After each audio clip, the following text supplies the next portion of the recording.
So, welcome everyone to Carving a New Path. My name is Andrea Hylen, and I am the host of this show. And today is, I think it's episode 33. I just realized I forgot to write that down. It's conscious self-evolution, activate your life purpose. And before Karen Porter and I start having a conversation about conscious self-evolution, I just want to say that this podcast began in 2020 in response to all the change that people were experiencing.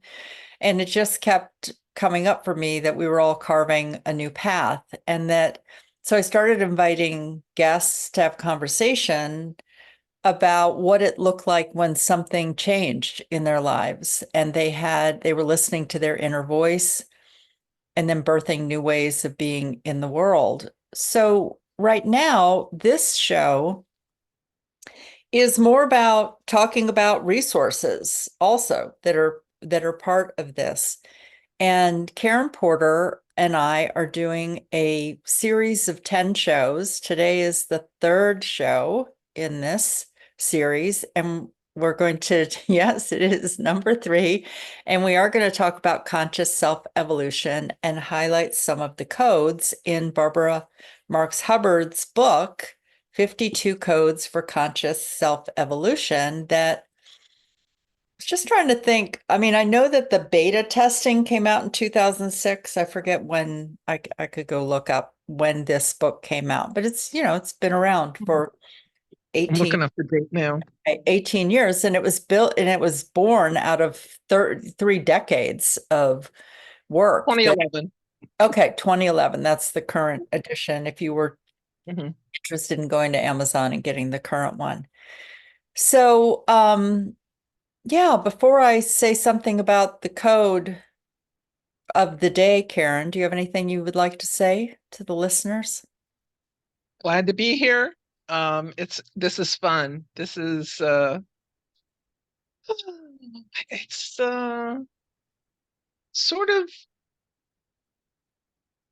a cross between gymnastics and playing with abandon. This is fun. Fabulous. And for anyone who doesn't know, Karen did a blog talk radio show probably back in 2011, 2012, where you really went into each one of these codes. So we are in 2024 going back to revisit it. And in the show page, there's a link to my blog because these articles that were kind of presencing were things that I wrote for On Purpose Woman magazine, that started a year ago, actually. Mhm.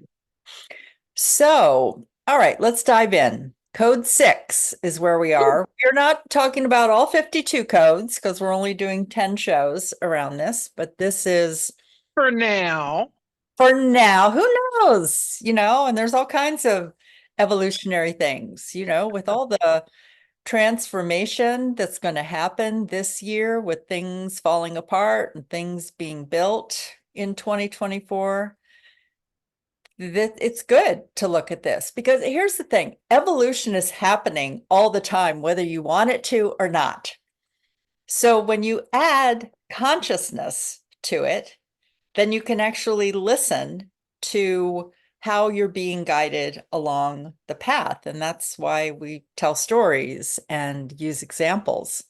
So, code 6 is choose ideas which activate more of your life purpose, creativity, joy, and lovingness of others.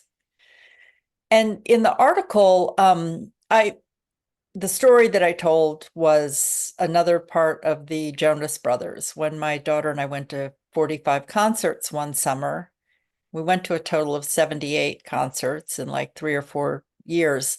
And that summer we went to 45. And, part of it was when I had the flash of the idea, which is code 6, it can seem crazy to people. So sometimes these flashes of ideas that we have, people are like, huh, what?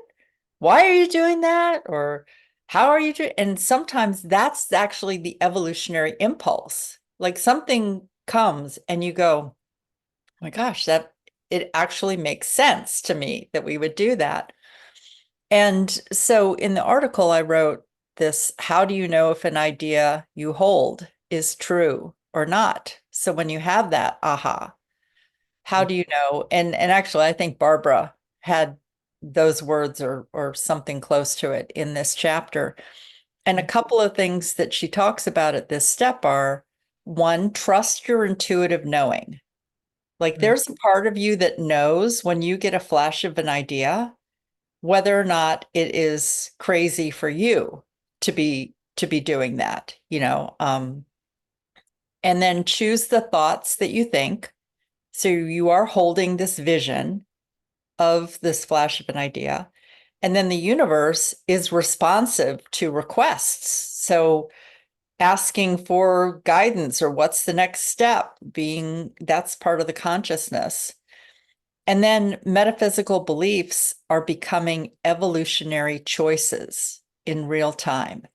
So holding that vision, that belief that this idea could come into being and that you don't have to figure out the steps, then it's being held in a way that you're conscious and listening and ready when the guidance comes.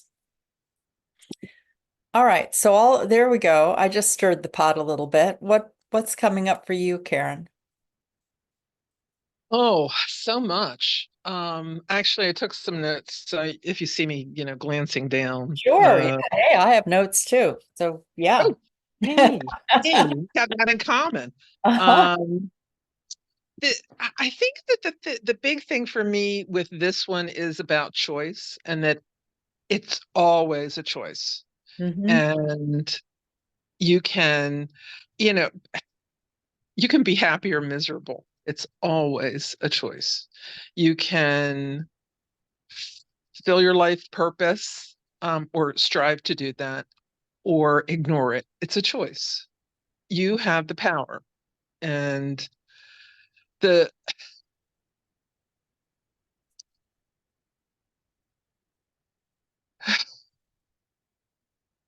I think for me, one of the big lessons is just being gentle with myself when I'm not ready to make the choice and I do a little sabotaging or ignore it for a while and wait for it to come back and smack me again. Hmm. Um, being patient with self is um, really important. Being gentle with self is really important, but this choice is the key. Um, and there's just so much power in that. We create our lives. We create our reality. And I think further on in the chapter, Barbara talks about thoughts Hmm. and how basically, thoughts create your reality. So, it's like, whoa, I am thinking, okay, Greg Braden, Wayne Dyer, Albert Einstein, they all talked about that. Hmm. Um, in fact, Einstein is great. And he's been popping up more for me. And that you basically have the choice to decide what your either life is full of miracles or nothing is a miracle. Hmm. Everything's a miracle or nothing's a miracle. Hmm. And again, it's your perspective, it's your choice on how to look at something. When I was doing teaching the parent prep class for couples who were adopting kids out of orphanages, one of the big things that I talked about was reframing. Hmm. And um, one story was, Anton was a happy camper. He was home 6 weeks before I had to go back because Sasha's paperwork wasn't done. So I had to go back and get Sasha, came back, 2 weeks later. And then it's like, it's like Anton's like, what the hell's going on? Right. Right. And it's just like he kept looking at a little life book that I had made for him, and he kept looking at it. So it had a lot of pictures of him in Russia and in Mhm. the apartment where, he was just playing and being a little cat and, all these wonderful things. And so, yeah, with Sasha, it was just like, no, I didn't sign up for this. And I, he declared to me, because Sasha and I both came home really, really sick. Oh. Um, and it was not a good time. But Anton got fed up and he said, Anton, go back baby home. Oh. And it's like, really? You'd rather go back to the orphanage than stay here? Mhm. So when I finally calmed down, and talked to some friends, and it's like, okay, well, have him expound upon that. So as much as he could. So we looked at the book together, and he was pointing, at like the good times in the apartment. So he wanted that. He was the center of the universe. He was, enjoying life probably for the first time since he could remember, and he wanted to have fun again. So as far as reframing goes, I could say, I'm a horrible mother. I got sick. My child's not happy. Mhm. Or I could choose to say, I have been such an incredible mother that I've created this fabulously safe space for Yeah. Anton to get angry in and express his anger. Yeah. Yeah. So, it again, choice, choice, choice. Mhm. Look at it this way, look at it that way. Um, Yeah, anyhow, I'll throw it back to you for a while.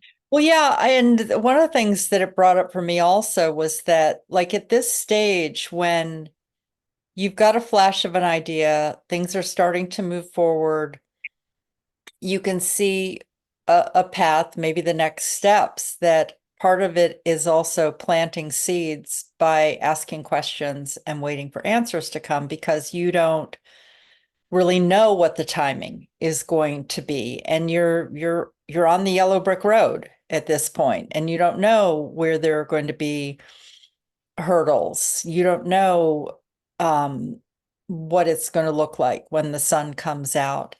And I was thinking about how, even knowing that you were adopting both of the boys from an orphanages in Russia, that when the paperwork wasn't ready and you came back to the United States and then you went back, you could have gotten all caught up in, why is this happening? What are the thoughts I've done to create this thing? Like, there can be a lot of doubt, spinning of wheels and everything. And the more that you can stay grounded, stay connected, ask questions, take the next action step, which was get on the plane and come back to the United States and continue to work with the paperwork that needed to be done and go back when it was time.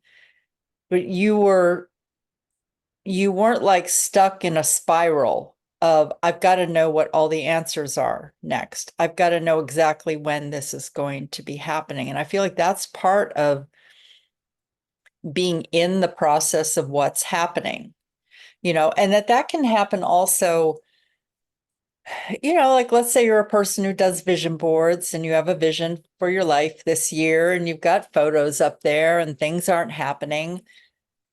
Part of this is also listening and trusting the process, because maybe you're being directed in another way.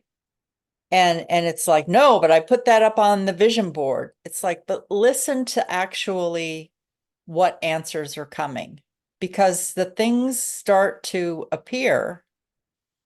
Um, I mean, I remember a simple thing of, like, I'd been living in a house for almost a year with a group of people, and I wasn't sure if we were going to continue to live with each other.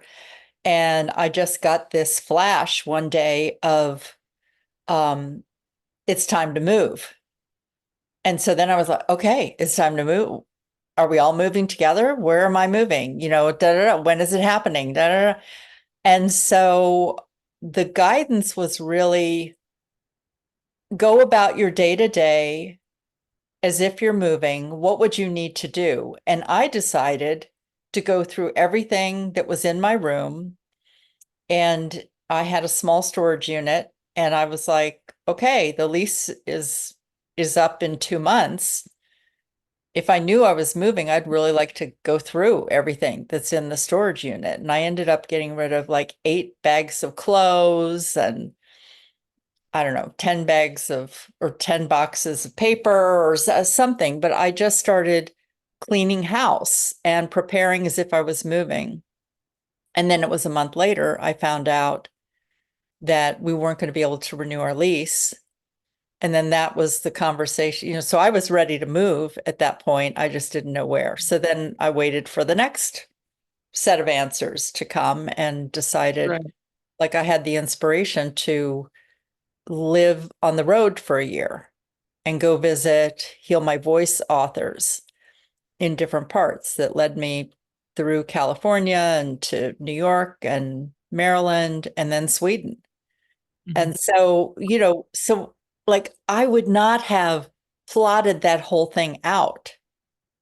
And matter of fact, it's like being able to be detached and tuning in and listening and trusting the process. So, but when you were telling the story about the boys and the orphanage and the delay, that came up also, was you can get caught up in trying to force something to happen in a certain way instead of actually following what's there. And again, you're still tuning in and listening, Right. still trusting the process. You're not doing something that is going to bring harm to you, um, Mhm.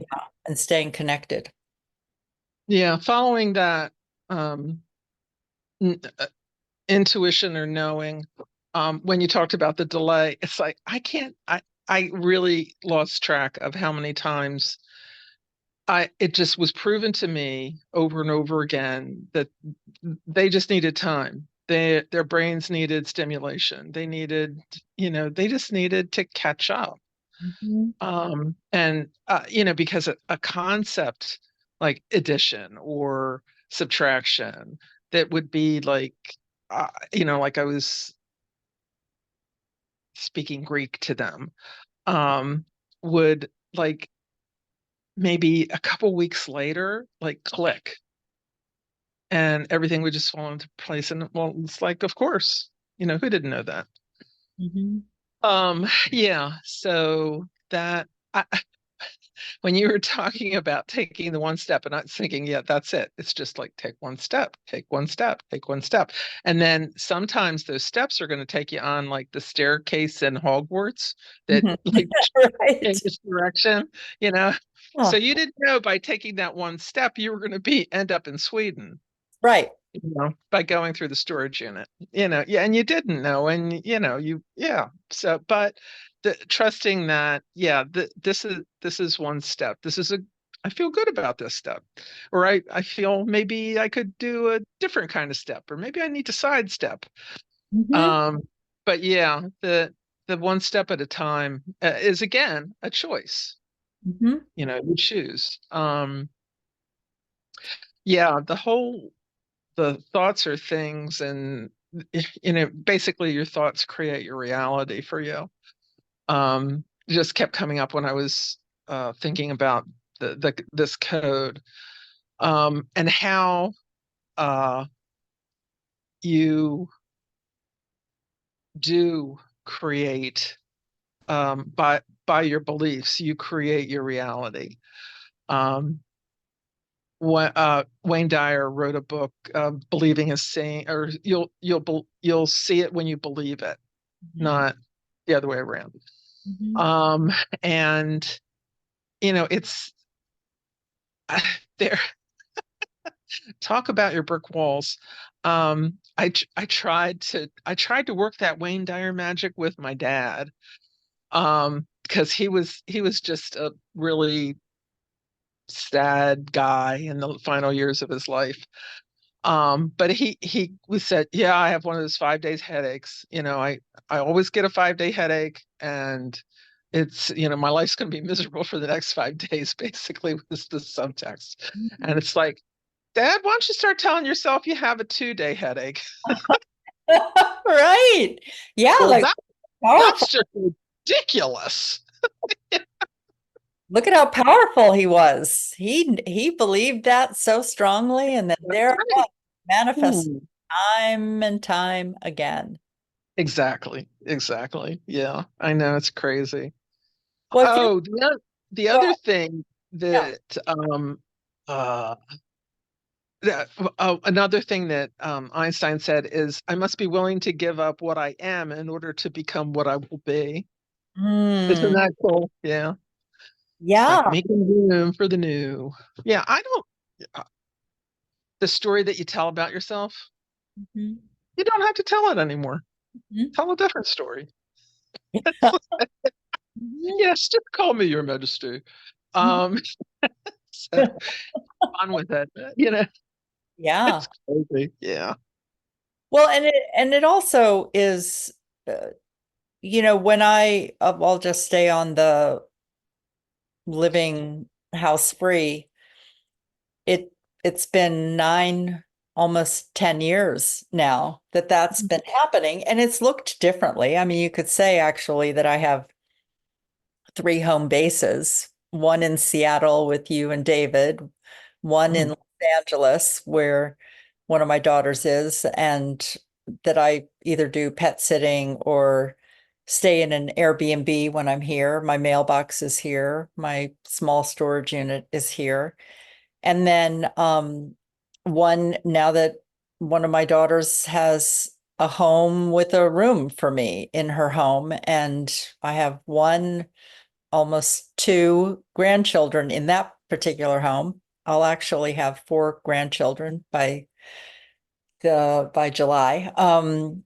So that I want to say that in the 9, almost 10 years, there have been times where I've thought that I should do something differently, or I thought it should be different.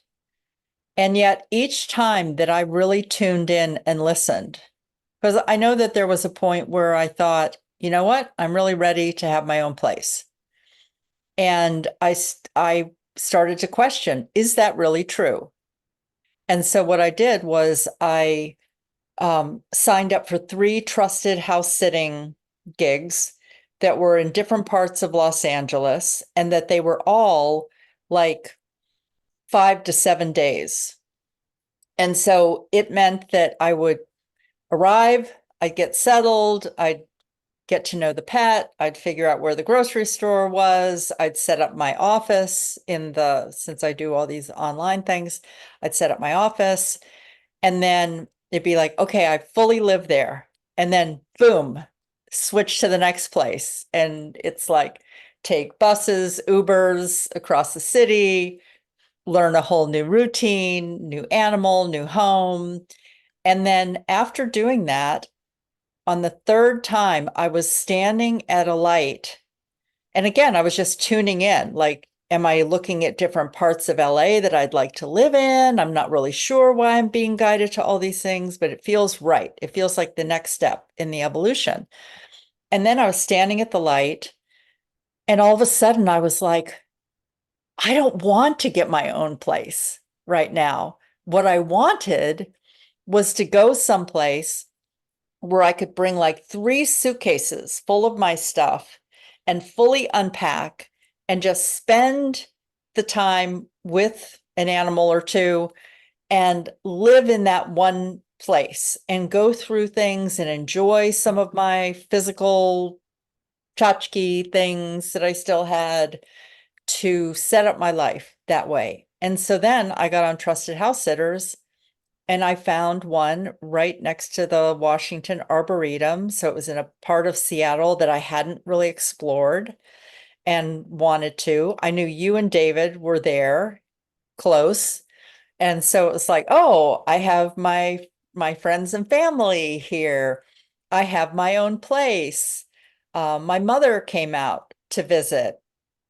I had the pets. I had my routine. I had some other friends that I visited. I was writing my book. I was coaching people. So it's like I set up my life in one space that was like my home. And once that time was over, I was like ready to go spend time in your home, spend time in back in LA, spend time back in Baltimore and then New York. So these things that we're led to, it's not about controlling the process. It's Right. about tuning in to this aha that leads you to the next step in your evolution. Because when you are holding on to it has to be a certain way, it has to look a certain way.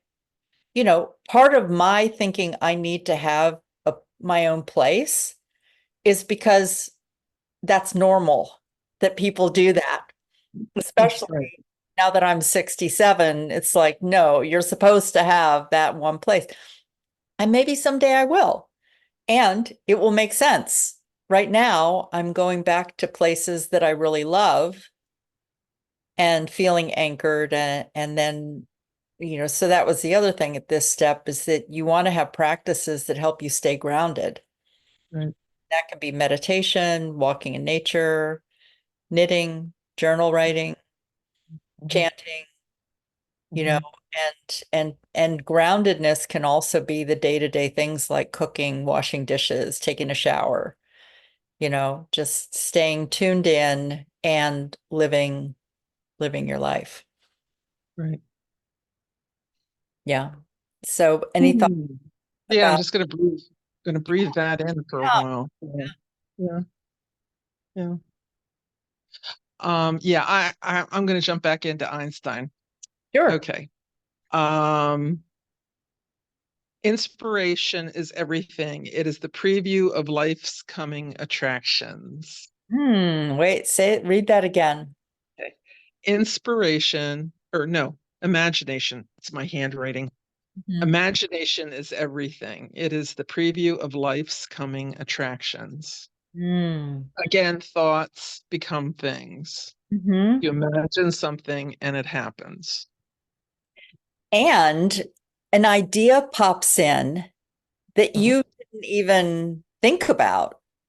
And there it is. I mean, because there was a point where didn't have a thought about adopting two sons from Russia. Hmm. Hmm.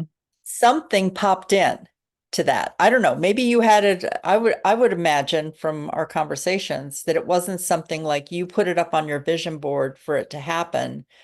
It's that something crossed your path or an idea came and then you knew. So it's like there's a vision that we hold in our imagination, and then there's the tuning in where the universe begins to give you ideas and Hmm. answers to questions that you've had that you didn't have the answer to, and you didn't even Right. maybe didn't even know you had a question.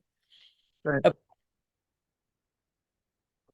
I know that was a really interesting, it was an interesting time societally and um living in Baltimore City, when it was kind of clear that adoption was the option for us if we wanted to have a family. Going through social services, that was before Bill Clinton signed the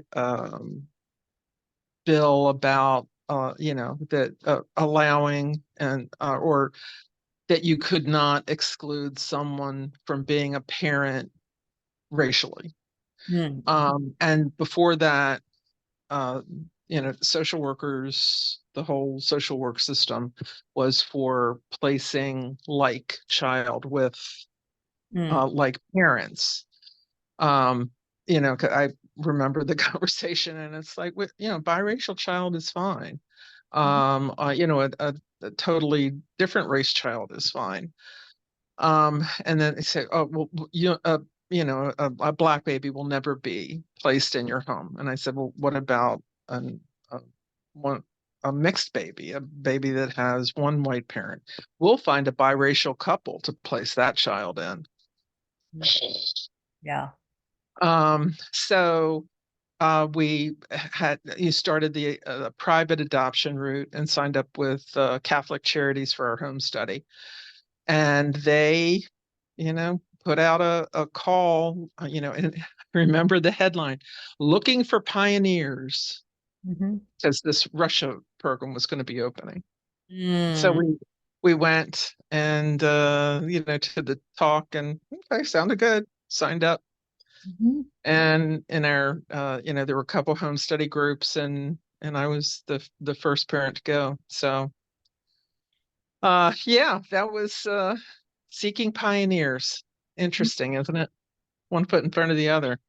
And so it's like asking questions, taking some steps, and then waiting for answers to come that you didn't even know were going to be options.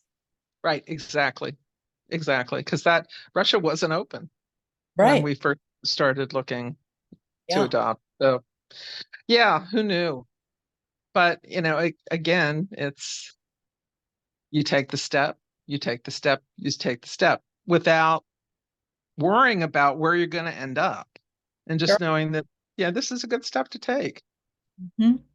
Yeah. And that maybe there's something you want to do, and there's a door is closed at this point, and you hold the vision to see how this is going to evolve and what else it could turn into. Right. I want to just say two Yeah. other things too, is that one, find people, trusted people or groups who you know and believe in you and your intuition, Mhm, mhm, and mhm. set boundaries. Do not explain your crazy idea to anyone, especially naysayers. And if you feel like there are people in your life who are just pushing you for some kind of answers, then come up with some short response and continue that. I know for me, uh, with the Jonas Brothers, when I would tell people, and they would just be like, "Well, how are you going to do that? Or how are you going to afford that? Or what?" Da, da, da, da. I came up with some short answer like, "Well, we need a fresh start, and this is going to give us time to figure out where we want to live," because I was already in the process of selling my house, Mhm. and my husband had died, and my daughter and I both felt like we wanted to go to California from Maryland, but we weren't sure. So it's like I didn't want to have a whole lot of conversation about it with people. And Mhm. so it was just like, we need a fresh start. This is giving us time to figure out where we want to live. We're going to go to the Jonas Brothers concerts while we do that.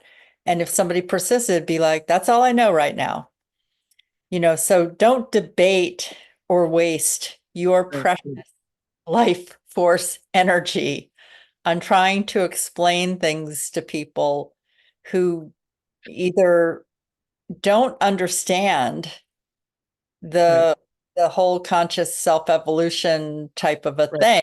thing, or actually living based on where your intuition is guiding you next. Right. Right. Yeah. Don't argue with those people who have 5-day headaches. Right. That's right. Yeah. No over explaining, apologizing, justifying, none of that. A short answer if it's someone who's in your life that you feel like you need to say something, but just and keep repeating the same short answer anytime the conversation comes up. Yeah. There's it's like name, rank, serial number. Hmm. Yeah. The my there's a family thing happening, and the one of my family members was like, well, what if? And my first response was, don't worry, there is always a cover story. I love. Yeah, so it's that reframing. It's like, okay, with this person, this angle will sound more plausible, and yeah, it's funny. Life is funny. People are funny, don't you think? Yes, so go on the adventure. Enjoy the Yeah. adventure. So anything else that you want to share before we close? Yeah, I have another quote here for Mr. Einstein. He was a busy guy. The world is as we have created it. Oh no, the world as we have created it is a process of our thinking. Interesting concept. It cannot be changed without changing our thinking. Hmm. So yeah, you know, it's like, yeah, and how and yeah, he was really into this conscious evolution stuff and co-creation and all that. Um, yeah, but it's like, wow. Think about how many people were kind of sort of had one foot in that fifth dimension, for their whole lives and kind of knew and had to give us uninitiated people little glimpses, just little tiny tiny clues and glimpses of what could be, you Mhm. know. It's just fascinating. It also reminds me of how part of evolving is letting go of the identity that we associate with ourselves. And so it's like that you think you know who you are. Hmm. Do not want to give up that identity, even though there may be something you've got an idea to do something that would mean you'd have to let go of that identity. So that's what brings up for me about that quote about the thoughts that you're thinking, but you have to change your thinking. So what's going to Right. change? Part of it is what you think about yourself, what you tell yourself. My Hmm. example of like, Hmm. oh, I'm a certain age, so I'm supposed to live in one place. I'm supposed to Right. Right. my own home or apartment. Hmm. It's like, who says? I mean, my ancestors were um what now I'm drawing a blank on what is nomadic. They were nomadic people. Hmm. Hmm. So it's in my blood. It's in my body. Hmm. Yeah. That I think, let me see. I think it's the code before this one, the fifth code five, that talks about stepping aside from the ego. Mm-hmm. Practice letting go of your local self's desire to organize and allow your essential self to guide your actions. So, yeah, it's like, yeah, I can, just because I've done it this way for 60 odd years, I don't need to do it that way today. Or just because Um, someone tells you at a certain age you're supposed to do a certain thing. And mhm, like, or because you are a woman or a man, that you're supposed to do things in a certain way. mhm, Then mhm, you stop listening to what the next step in your evolution is actually calling you to. mhm, mhm, mhm. Yeah. Yeah. What if it's interesting because it just I think a week or so ago, Northern Exposure finally hit streaming services, and so it's on Amazon Prime. Because there for years there were copyright problems because of all the music. Mm-hmm. And it's like revisiting Sicily, Alaska is like, yes, I will create a magical life. Hmm. I will create a life where men fly Mhm. and dream. You see people dancing out on the lawn, and it's and it doesn't kind of matter how quirky you are from like where you came from. You're accepted here. Mm-hmm. So it's been a really fun, rich experience revisiting that again. Oh, I'm so glad to know about that. It's Yeah. interesting. Both Karen and I love film and television and storytelling, story writing, books, all of that. The thing that activated me this week was watching on Netflix The Greatest Night of Pop. Did you see that? Mhm. It's a documentary about how the song We Are the World was created and recorded and put Mhm. out into the world to raise money in 1985 for children, well, for people who were starving in Africa. It's a USA Africa United Artists. And I just found myself like so activated with hope Right. that, yes, there's a lot happening in the world right now. And there are people who still believe in we are the world. We are Absolutely. children.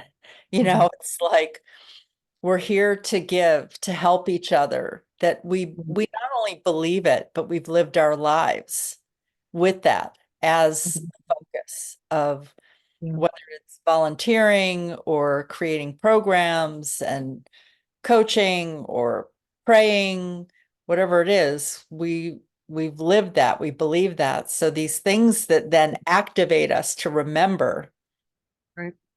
remember I the mean, essence of who we are. right. Yeah, you were actually here during the time that I got reactivated by Harry Chapin Uh-huh.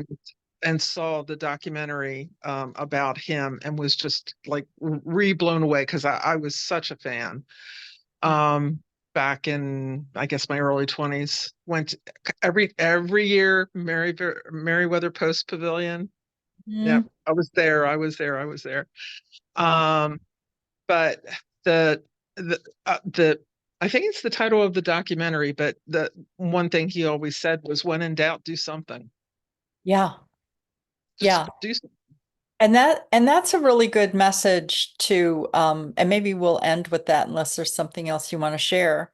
But when in doubt, do something because when you're in this point where you've been activated with what might seem like a crazy idea, you've got the flash, you're letting go of your ego, you are following the steps, and you're also waiting because there's some waiting for answers here, then do something.